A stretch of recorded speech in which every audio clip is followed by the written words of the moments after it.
Patrick Lecomte boit de l'eau à la santé du président Emmanuel Macron. Sa réaction au sujet de la note sanitaire erronée de l'Elysée. Le président du comité de l'eau et de la biodiversité souhaite davantage d'actions pour l'accès à l'eau potable. Le harcèlement scolaire, un phénomène qui inquiète de plus en plus le rectorat de Martinique. Désormais, les forces de l'ordre seront associées à toutes les actions menées à l'encontre des agresseurs, à suivre dans ce journal. Enfin, la 3e édition des Paralympiades du Tour de l'Île au centre sportif Jean-Claude Lafontaine. 2 jours de découverte du sport par les enfants atteints de handicap.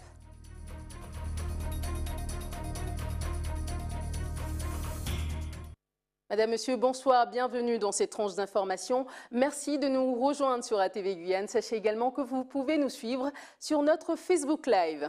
À la une ce soir, le conseiller territorial de l'opposition Gauthier Hort craint l'arrivée des pêcheurs guadeloupéens dans les eaux guyanaises.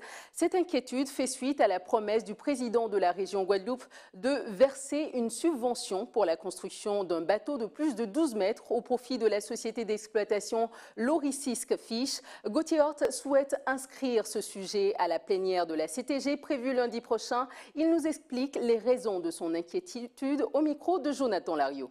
Nous sommes un pays sous régime français et donc n'importe quel bateau européen peut venir pêcher dans les eaux guyanaises sans aucun contrôle de la part de la Guyane. Et c'est une situation totalement anormale. C'est parce que les pêcheurs guyanais ont su préserver la ressource. Ils ont su mettre en place des méthodes de prélèvement qui garantissent le renouvellement de la ressource. Et c'est ce qui fait que ceux qui ont épuisé leurs ressources se retrouvent chez nous aujourd'hui. Sauf qu'il ne faut pas porter préjudice à notre économie. Donc on ne peut pas avoir, en plus du pillage des pays voisins, une concurrence déloyale faite par les Antilles. En plus que nous avons investi, la collectivité régionale a investi de l'argent public, de l'argent de la collectivité, plusieurs millions d'euros dans une usine qui vient d'ouvrir. Nous avons 3 usiniers guyanais qui transforment les produits de la mer de Guyane et pour l'exportation. Alors si les Antillais qui ont une surface financière bien plus importante que la nôtre viennent prélever directement la ressource et ne sont pas obligés d'acheter le poisson à nos pêcheurs et ne sont pas obligés de prendre les produits qui sortent de nos usines dans lesquelles on a mis de l'argent public, eh bien on est vraiment face à une concurrence déloyale et je ne peux pas penser qu'on ne peut pas faire évoluer le cadre réglementaire de façon à préserver la ressource de la Guyane, en tout cas faire en sorte qu'elle profite aux pêcheurs guyanais et à la collectivité de la Guyane. Et puis cette réaction de Patrick Lecomte au sujet de la note sanitaire de l'Elysée, il était notamment recommandé aux journalistes du cortège présidentiel de ne pas boire l'eau du robinet. Patrick Lecomte, président du comité de l'eau et de la biodiversité, lance un message à Emmanuel Macron. Il lui demande d'agir davantage pour l'accès à l'eau potable pour tous les habitants de Guyane. Patrick Lecomte était au micro de Pierre Tréfou. Les masses d'eau brute dans l'ensemble de la Guyane sont directement impactées par l'orpaillage clandestin. L'orpaillage illégal et que ces masses d'eau brute étant impactées subissent donc de la turbidité, subissent donc des pollutions mercurielles de plus en plus importantes. Il faut s'en préoccuper. Donc l'action de tous les pouvoirs publics et surtout l'action de l'État doit être prégnante pour faire en sorte que cette situation dégradante pour l'ensemble du territoire puisse cesser. Et c'est un message que j'envoie donc actif, proactif au président de la République. Le deuxième message concerne donc la consommation d'eau avec le service public d'eau potable. Et bien évidemment, donc, je rappelle que le SDAGE, le schéma directeur d'aménagement et de gestion de l'eau, préconise l'accès à l'eau pour tous. Entre 25 et 30% de nos concitoyens, de nos administrés, de nos usagers potentiels n'ont pas le service d'eau potable. Donc il est tout à fait naturel aujourd'hui donc, de réclamer et faire en sorte que l'ensemble des Guyanais, des Guyanaises puissent avoir ce service public.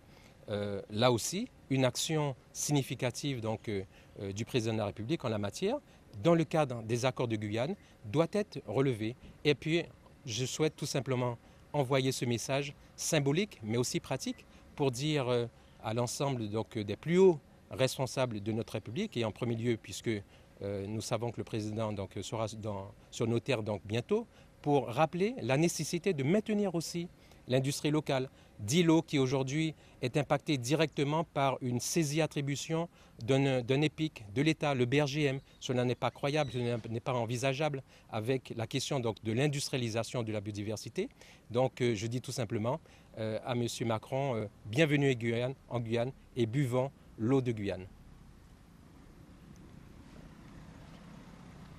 Et puis dans le volet éducation, le recteur de l'académie a confirmé la suppression d'un tiers des contrats aidés dans l'académie. C'était hier au comité technique de l'académie. Le SEINSA s'insurge contre cette annonce. Selon le syndicat, cette perte des contrats aidés va impacter de façon considérable l'encadrement, la sécurité et la surveillance des élèves. Le SEINSA lance donc un ultime appel à l'État et aux élus du territoire. Il les exhorte à se saisir de cette affaire au plus vite. Dans le reste de l'actualité et toujours en matière d'éducation, rendons-nous en Martinique où les vidéos de scènes violentes de jeunes se multiplient. Le harcèlement scolaire est un phénomène pris très au sérieux par le rectorat et les chefs d'établissement. Désormais, les forces de l'ordre seront associées à toutes les actions menées à l'encontre des agresseurs. Reportage de Sandrine Claude.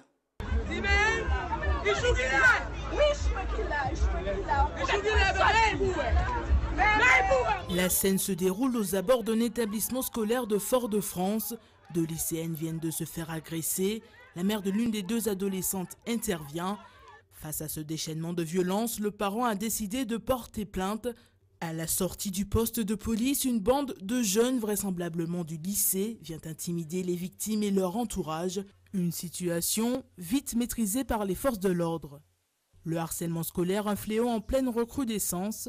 Les élèves martiniquais en sont bien conscients, d'autant que de plus en plus de vidéos sont diffusées. J'en vois sur les réseaux sociaux de filles qui se battent, de garçons qui se battent. On est tous des adolescents et en soi, ça ne se fait pas de discriminer quelqu'un d'autre par rapport à, par exemple, sa religion ou son handicap ou quelque chose. Moi, je trouve que ça ne se fait vraiment pas et c'est vrai qu'il faudrait que ça s'arrête parce que après, beaucoup de jeunes se suicident. Ceux qui filment, je dis que ce sont des gens stupides. Derrière un écran, ils filment juste pour le plaisir et puis quand ils ont partagé, ils sont contents, leur vie réussit. Alors qu'ils ne sont pas dans l'intérêt de groupe et qu'ils ne vont pas défendre. Ça veut dire que c'est juste là et puis en fait c'est pour le buzz et que ça encore justifie et puis ça donne plus l'image d'un héros, de la personne qui agresse. Dans ce lycée du Lamentin, bien que les cas de harcèlement scolaire soient rares, le dernier remonte tout de même à l'an dernier. Un élève nous a appris qu'il était harcelé par d'autres élèves. Donc nous avons rapidement dirigé cet élève vers les services, vers l'infirmière qui l'a orienté ensuite vers l'assistante sociale. Et ensuite, un signalement a été fait au niveau du rectorat. Il y a toute une batterie de sanctions qui est prévue, mais ça peut aller jusqu'à l'exclusion de l'établissement. Depuis la diffusion massive de vidéos qui relatent des faits de violence en milieu scolaire, le rectorat a pris le dossier à bras-le-corps.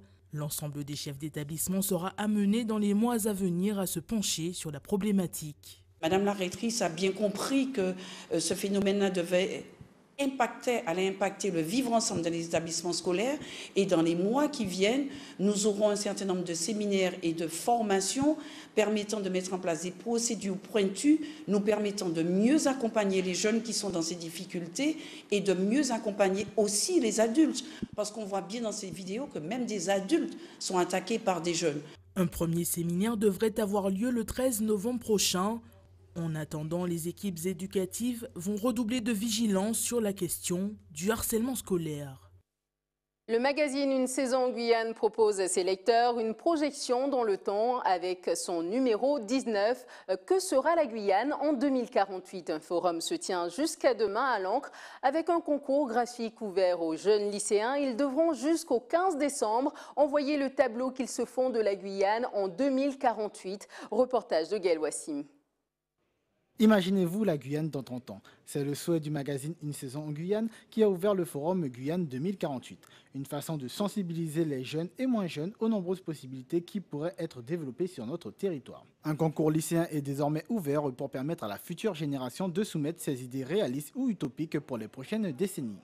L'un des objectifs de ce forum, c'est d'attirer les lycéens à participer au concours Une saison au lycée. Donc c'est la deuxième fois qu'on fait un concours au lycée.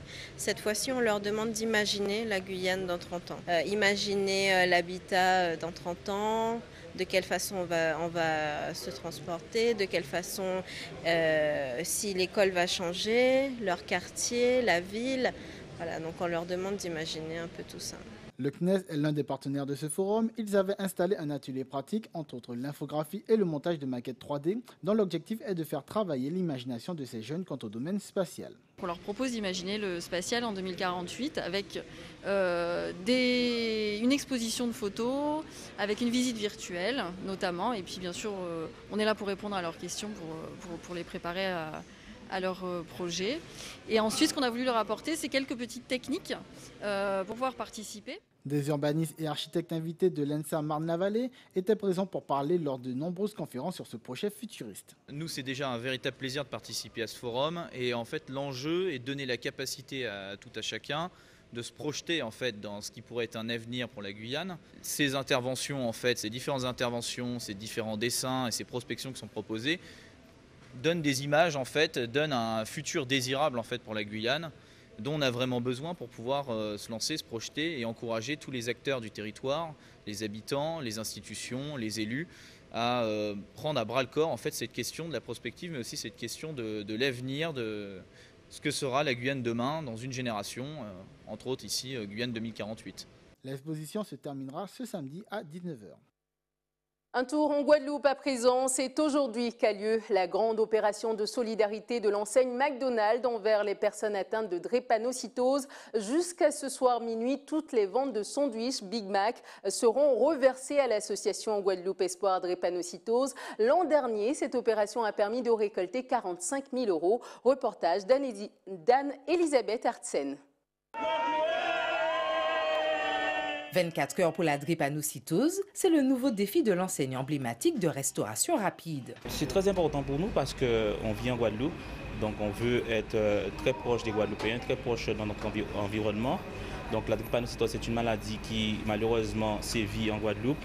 Donc c'est tout l'intérêt pour nous d'accompagner cette association qui depuis de très nombreuses années lutte et œuvre justement pour pouvoir trouver des remèdes, mais aussi accompagner les Guadeloupéens en détresse. Au-delà de l'aspect financier, cette opération est aussi l'occasion de mettre en lumière cette maladie qui touche environ 1500 à 2000 personnes. Je pense que cette journée, elle est non seulement une journée un peu de fête, où on ne parle plus de maladie, mais on parle un peu de fête, mais en tout cas, on parle surtout de drépanocytose. Et puis on informe le grand public. C'est pour ça que c'est important. Grâce à toutes les actions faites avec le centre, avec l'association GED, on était l'an dernier à 9 naissances et cette année on est à 8 naissances. Avant on était à 38 naissances. On est resté pendant plus de 40 ans à 38 naissances. Écoutez, c'est une grosse victoire sur la maladie parce que grâce à ces grandes journées comme ce grand jour, on baisse quand même au fur et à mesure, alors qu'avant on ne parlait pas de drépanocytose. Mais plus ça va, plus on en parle. Et regardez, plus les gens se font dépister. Et moins il y a de naissances. Ça, c'est une grande victoire sur la drépanocytose. Avec 45 000 € récoltés l'an dernier, ce partenariat a permis à l'association d'améliorer considérablement le quotidien de nombreux patients. 100% des ventes de Big Mac de ce grand jour seront donc reversées à l'association GED. Et ces images de l'ouverture du Salon de l'agriculture, c'est tout ce week-end au lycée agricole de Matiti. 120 exposants et 10 000 visiteurs sont attendus. Les explications au micro de Pierre Tréfou. Les exposants vont exposer leur production. Il y aura aussi de la restauration des personnes qui sont dans le milieu agricole. Et voilà, il y aura des manifestations, des jeux, mais tout en rapport avec l'agriculture. C'est pour montrer à la population ce que la production guyanaise produit, et ce qui compte mettre en place et les inconvénients et les avantages de l'agriculture en Guyane.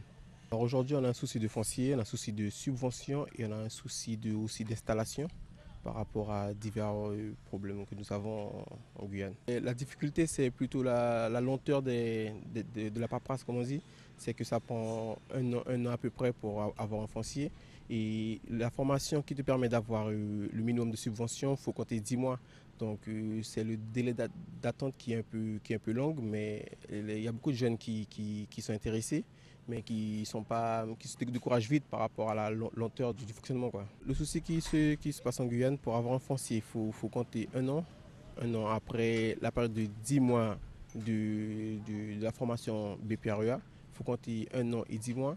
Et pour avoir les subventions aussi, c'est un parcours du combattant, donc c'est ce qui fait que beaucoup de gens se découragent et abandonnent l'agriculture. J'appelle toute la population à venir dans le salon samedi et dimanche. octobre pour voir ce qu'on produit en Guyane, pour voir les artistes, pour voir tout ce qu'il y aura sur le salon de l'agriculture. Sport à présent avec la 3e édition des Paralympiades du Tour de l'Île. 2 jours de découverte du sport par les enfants atteints de handicap. Foot, basket, athlétisme, rien ne leur résiste. C'est depuis hier donc au complexe sportif Jean-Claude Lafontaine. Reportage de Jonathan Lariot. Journée de sport et de défis au complexe Jean-Claude Lafontaine de Cayenne. Ici se déroulent les journées paralympiques de l'île de Cayenne. Les athlètes de 2 jours sont en grande partie atteints d'handicap. Mais loin s'en faut pour les décourager, sur les différents ateliers, ils ne renoncent pas à s'essayer à tout ce qui est proposé.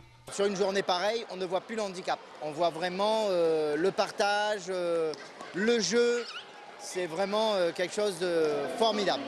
Et le fait de participer à plusieurs activités sportives permet aussi aux jeunes d'avoir accès à plusieurs sports et peut-être s'inscrire par la suite dans une activité sportive qui leur convient. Ici, l'objectif est de se familiariser avec les différentes disciplines, du foot, du rugby, des jeux de raquettes ou du basketball. Au total, c'est plus de 310 élèves qui, sourire aux lèvres, profitent des activités qu'ils ne connaissent pas toujours. J'ai découvert plein de choses.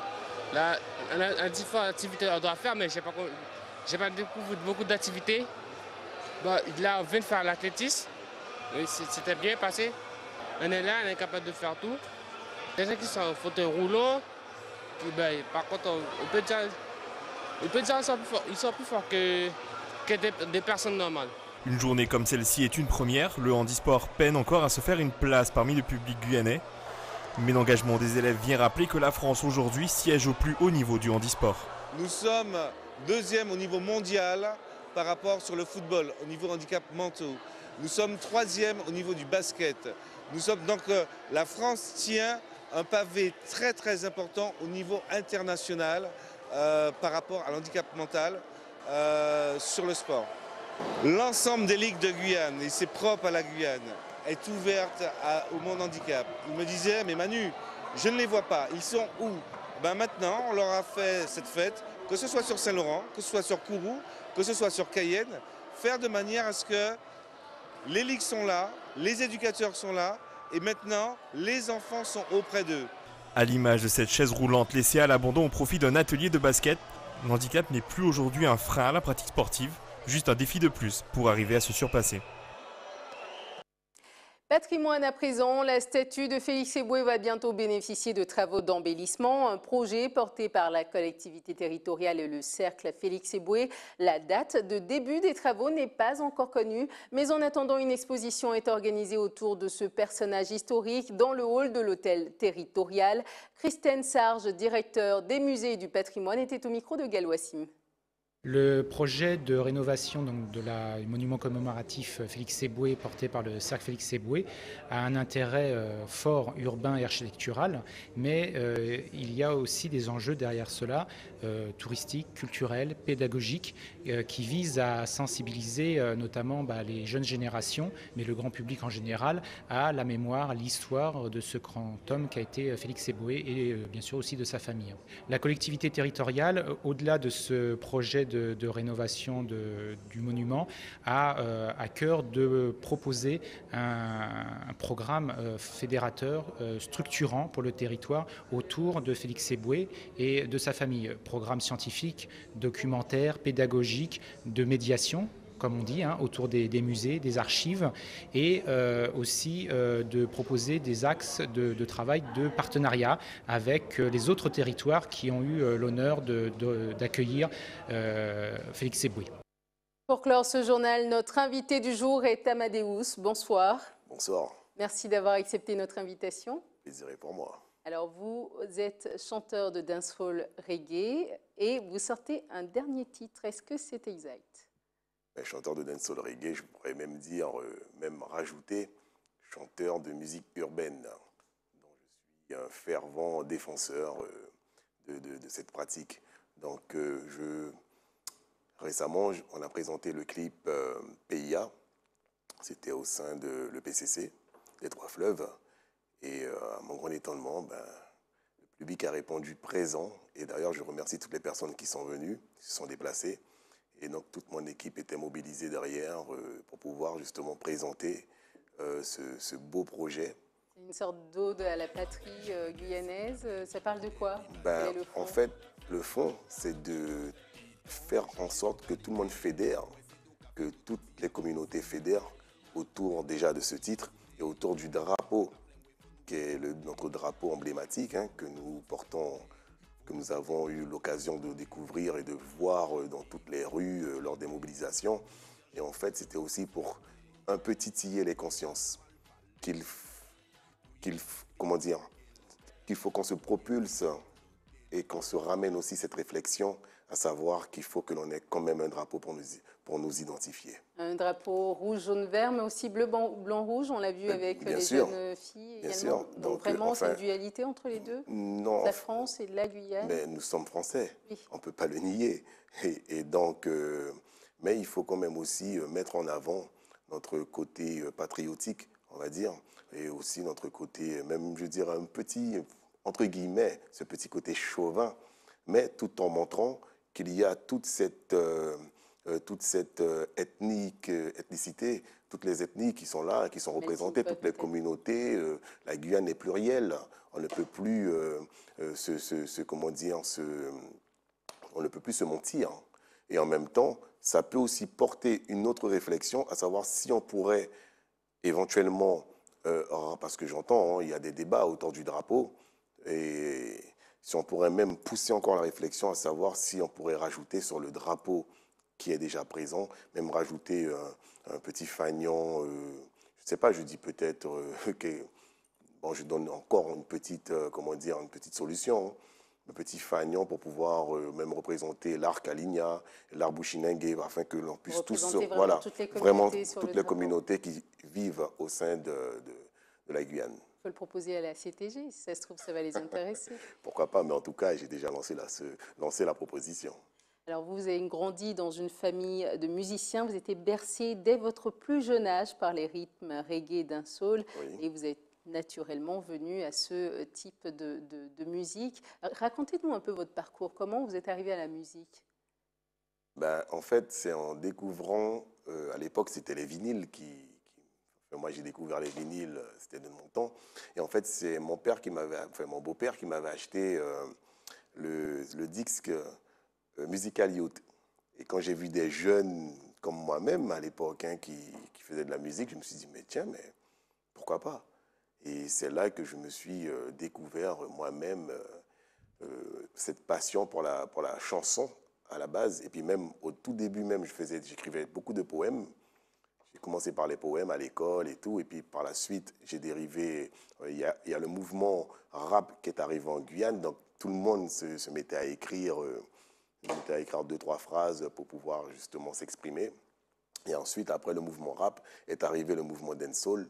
Et ensuite, après, il y a eu toute une épopée de musique urbaine où tout le monde a pu éventuellement se faire valoir leur titre d'artiste. Et vous avez chanté, vous avez en tout cas fait les premières parties de grands de la musique urbaine, Alliance Ethnique en 1996, Passy en 1999. Qu'est-ce que ça fait quand on commence bien avant Alliance Ethnique, c'était en 93, j'ai aussi participé avec MC Solar. On voit un fou furieux monter sur scène et tout, qui chante avec lui. En fait, tout ça, ça berçait ma jeunesse. Et en même temps, ça m'a motivé moi-même. Ça a été peut-être aussi l'élément déclencheur. Parce que j'écoutais beaucoup de Solar. Et quand Solar est arrivé avec son style philosophique et tout, pour pouvoir justement raconter des histoires et tout, et puis tout en faisant des métaphores, et je pense que c'est ce qui m'a donné le goût à l'écriture. Vos projets en ce moment, qu'est-ce que vous comptez faire en dehors de ce single que vous venez de sortir? Est-ce qu'il y a un projet d'album autour de ce single? En même temps, je ne parlerai pas d'album, puisque vous savez, l'industrie du disque est en pénurie, même je dirais, c'est très difficile. Et moi, je n'ai pas une grosse production, et là, d'ailleurs, je les salue. Mais en fait, je sors des titres. Je sors des titres, des singles, on appelle ça, et en fait, je le mets en téléchargement libre sur les plateformes. Vous ne voulez pas vivre de votre métier? Vous en vivez sûr. Déjà l'art, normalement, l'art, ce doit être partage. Donc, je partage mon art. Libre et gratuit, du coup? Non, pas libre et gratuit. Juste libre? Juste libre. Enfin, on peut le retrouver, en tout cas, sur les plateformes. Et les personnes qui veulent nous donner une force, ils peuvent éventuellement acheter le morceau. Enfin, les morceaux, puisqu'il y a Novembre 96, OCC et PIA qui seront bientôt en téléchargement. Parce que je n'ai pas encore mis, j'ai préféré faire à l'envers, faire sortir les clips, et puis par la suite, les morceaux, comme ils vont bien tourner en radio, ils auront une rotation, donc forcément les gens seront curieux d'aller justement s'approprier les titres. Justement, vous parliez de Novembre 96, vous faites partie d'un des membres de la lutte, justement, vous étiez l'un des, chantres de cette lutte. Comment est-ce que on va dire que j'étais dans le comité de l'époque. Comment vous voyez ces jeunes qui, cette année, ont participé au grand mouvement de masse de mars-avril dernier? En même temps, ce n'étaient pas des très jeunes, hein, c'était encore des jeunes de notre génération qui étaient là. Donc non, puis tout ça pour montrer que nous sommes encore dans cette, nous avons encore dans notre conscience que le combat n'est pas terminé. La lutte elle est encore longue et celui qui pense que l'on est affaibli, celui qui pense qu'on est assagi, il se trompe. Parce que moi-même avec la musique, j'ai bien compris qu'il y a une jeunesse qui nous écoute et qu'il faut justement parler à cette jeunesse parce que cette jeunesse elle a soif. Elle a soif de son histoire, elle a soif de sa culture. Donc il faut justement lui donner à boire. Très bien. Merci beaucoup Amadeus d'avoir accepté notre invitation. Je vous remercie. Et c'est comme ça que nous finissons ce journal. Merci de nous avoir suivis. Je vous rappelle les différents titres que nous avons développés. Patrick Lecante boit de l'eau à la santé du président Emmanuel Macron. Sa réaction au sujet de la note sanitaire erronée de l'Élysée. Le président du comité de l'eau et de la biodiversité souhaite davantage d'actions avec l'accès à l'eau potable pour tous. Le harcèlement scolaire, un phénomène qui inquiète de plus en plus le rectorat de Martinique. Désormais, les forces de l'ordre seront associées à toutes les actions menées à l'encontre des agresseurs. Enfin, la 3e édition des Paralympiades du Tour de l'Île au centre sportif Jean-Claude Lafontaine. 2 jours de découverte du sport par les enfants atteints de handicap. Merci de nous avoir suivis. Prochain point de l'actualité dans quelques instants avec nos confrères de BFM TV. Je vous souhaite une excellente soirée sur ATV Guyane. Oui, bien sûr.